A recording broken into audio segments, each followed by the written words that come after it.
Dobrý.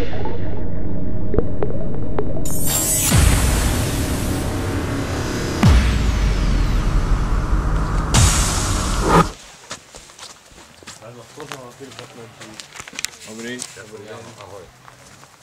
Čau, chlapci, vítam vás. Ďakujem. Kde máte udice?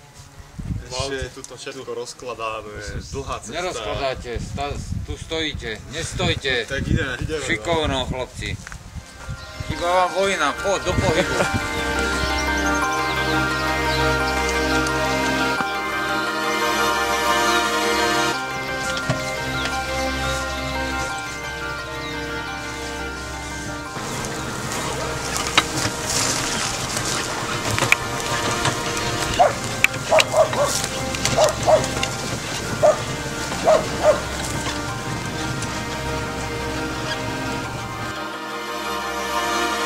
Až úplne vzadu, jak sú tie vysoké stromy, tie topole.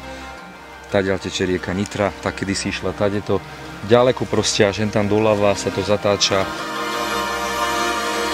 A táto časť sa skultivovala určitým spôsobom, prehlbovalo sa to, vysádzali sa stromy, niečo zostalo pôvodná vegetácia.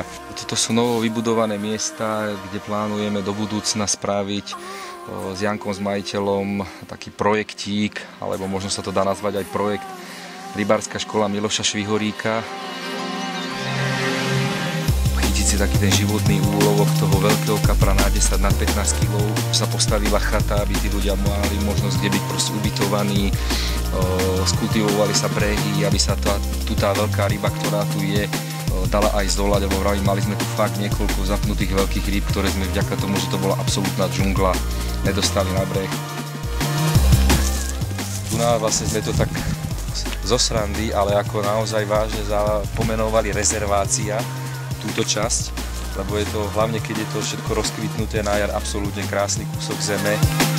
Prišiel sem, presne ak je tam ten bijak na druhej strane, rozložil sa, podnahadzoval, až proste začalo sa stmievať, všetko bolo v pohode. Jak ale zostalo také ticho, sem tam proste húkol nejaký srnec, zaštekal, nejaká sova, ktorých keby ste zostali až do večera, tak určite uvidíte netopiere, začali proste také tie prírodné zvuky, až sa fakt začal báť, normálne sa zbalil a odišiel, čo taký kľud fakt nenájdete hoci kde. Poznám tých jazier mnoho, ale všade sú počuť cesty, už aj dneska tie kamióny, diaľnice, to proste je predkané celá tá republika.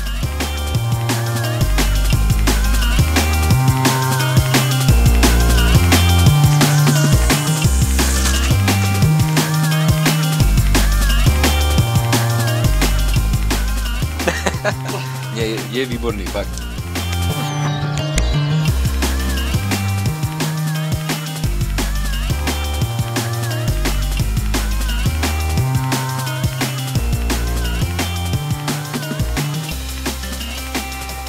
To je najhlbšia časť jazera. Keď je takto plný stav, lebo v lete, keď trošku sa odparuje voda a není taký prítok, tak sa to zníži tá hladina, tak tu teraz by sme namerali aj 3,5 metrovú hĺbku, čo je na takéto staré ramena veľmi zaujímavá vec, hlavne preto, že okysličenosť tej vody je lepšia, proste viac prirodzenej potravy sa dokáže vytvoriť, lebo je tých kubíkov tej vody na tú rozlohu je viac a tým pádom tu tá ryba dokáže dorásť aj do väčších rozmerov. Preto táto rezervácia sa nazýva aj rezerváciou, lebo fakt je to proste miesto, kde tie ryby sú luxusné. Keby sa nejaká podarila chytiť, tak uvidíte sám.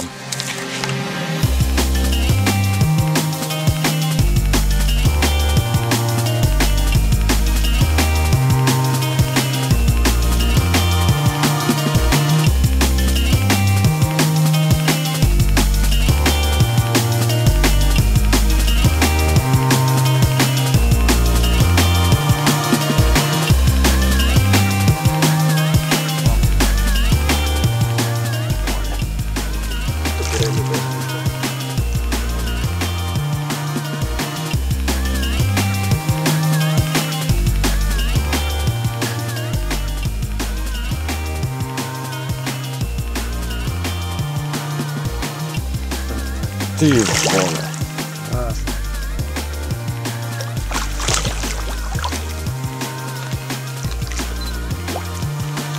No to daj ho von, daj ho von.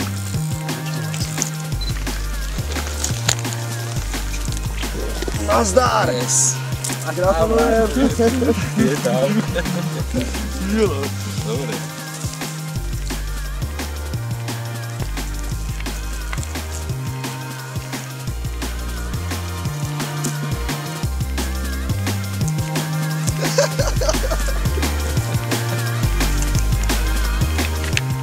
Tak to má vyzerať.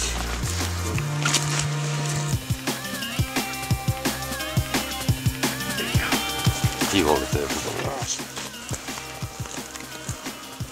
Ideme na Rakos, brachu, hej? Aby boli pekné fotky. Ďakujem.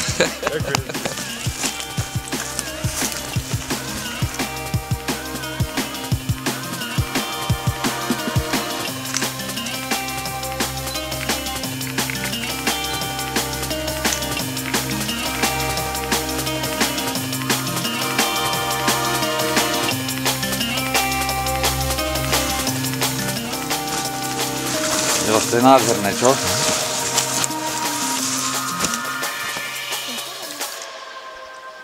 Desať a pol, 11 kg, tak. Yes. A to je dáš, mamko, to nie je nasadené.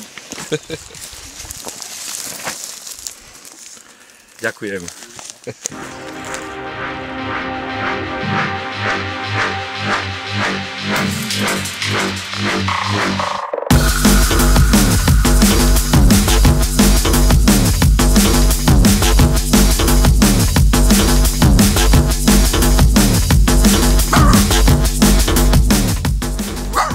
Miloško, super esencia. Mám veľmi voňavý chlieb. Ruky?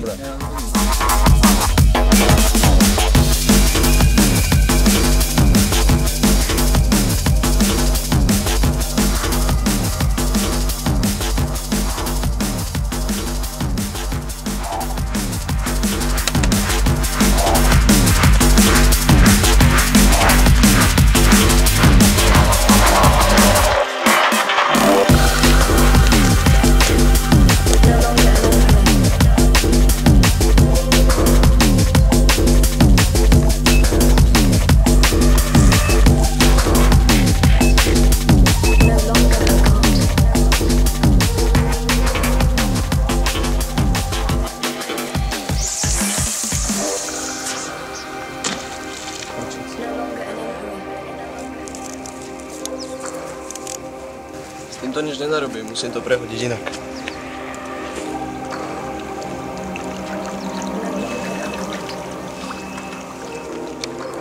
A pre mňa je úlovok, že sú títo chlapci šťastní.